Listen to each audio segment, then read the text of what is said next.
Қайырлы күн. Сіздермен М.Тынышбаев атындағы Ақтау колледжінің тарих, құқық негіздері пәнінің оқытушысы Дуйсенбаева Н. Бүгін ОПЖ 9801 тобына құқық негіздері пәнінен кезекті сабағымызды бастаймыз. Бүгінгі сабағымыздың тақырыбы ерікті еңбек ету құқығы туралы түсінік, кәсіпорындар. Сабағымыздың мақсаты студенттерге ерікті еңбек ету құқығы туралы түсінік беру. Студенттерді заңды білетін адам ретінде заңға қайшы келетін іс-әрекеттерді жасамау және заң талаптарын орындай білу мәдениеттілігін қалыптастыру, яғни мәдениеттілікке тәрбиелеу. Сонымен қатар студенттердің құқықтары мен міндеттері туралы айыра білуге және оны бұлжытпай орындай білуге, өз ой-пікірлерін айта білу дағдыларын дамыту. Құрметті студенттер, сіздер жақсы білесіздер, Қазақстан Республикасының кез келген құқық саласы бұл Қазақстан Республикасының Конституциясынан бастау алады. Яғни Қазақстан Республикасының Конституциясы кез келген құқық саласының қайнар көзі болып табылады.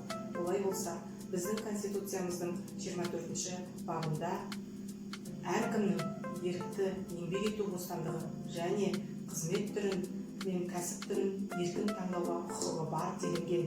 Яғни бұл дегеніміз Қазақстан Республикасының әрбір азаматы қалаған жұмысымен айналысуына және қалаған уақытта ол жұмыстан шығып кетуіне құқығы дегенді білдіреді. Алайда біздің мемлекетімізде еріксіз де еңбекке тартылатын кездер болады. Бұл мынандай жағдайларда орын алады. Мысалы, Қазақстан Республикасында төтенше жағдай болатын болса, яғни азаматтар мен қоғамның өміріне қауіп төнетін жағдай болған кезде, яғни бүгінгі таңдағы міне COVID-19 пандемиясы, яғни вирусының кезінде бізде өздеріңіз жақсы білесіздер, Қазақстан Республикасының бұрын әскерде болған азаматтарын қайтадан әскерге шақыртып жатыр. Яғни бұл дегеніңіз Қазақстан Республикасында осындай адамзат өміріне қауіп төніп отқан әлемдік деңгейдегі жағдаймен күресу мақсатына жұмылдыру. Сонымен қатар, егер де азамат қандай да бір қылмыстық істеріменен бас бостандығынан айырылған болатын болса, оларды еңбек етуге, қоғамға қажетті еңбектермен айналысуға, яғни сотталған адамдарды еңбекке тарту. Сонымен қатар, соғыс жағдайларында да азаматтарды еріксіз еңбекке жасауға мәжбүрлейді. Мамандық бойынша жұмыс істеу әр адамның өмірінде елеулі орын алады. Сонымен қатар, қоғам үшін зор маңызды. Адамдардың басым көпшілігі өз еңбегімен қоғамға пайда келтірсе, одан тұтас алғанда қоғам, сондай-ақ жеке азамат пайдамен шығады. Жоғарыда айтылғандардан байқалғандай, мамандық бойынша жұмыс істеу анағұрлым құнды болмақ. Біз мамандық ұғымын түсіндіре отырып, оның неге олай екенін анықтаймыз. Жұмыстарды орындау, қандай да бір қызметті жүзеге асыру үшін белгілі бір дайындығы бар мамандар ғана алынады. Қазіргі қоғамда ондай дайындыққа оқу арқылы ғана қол жеткізуге болады.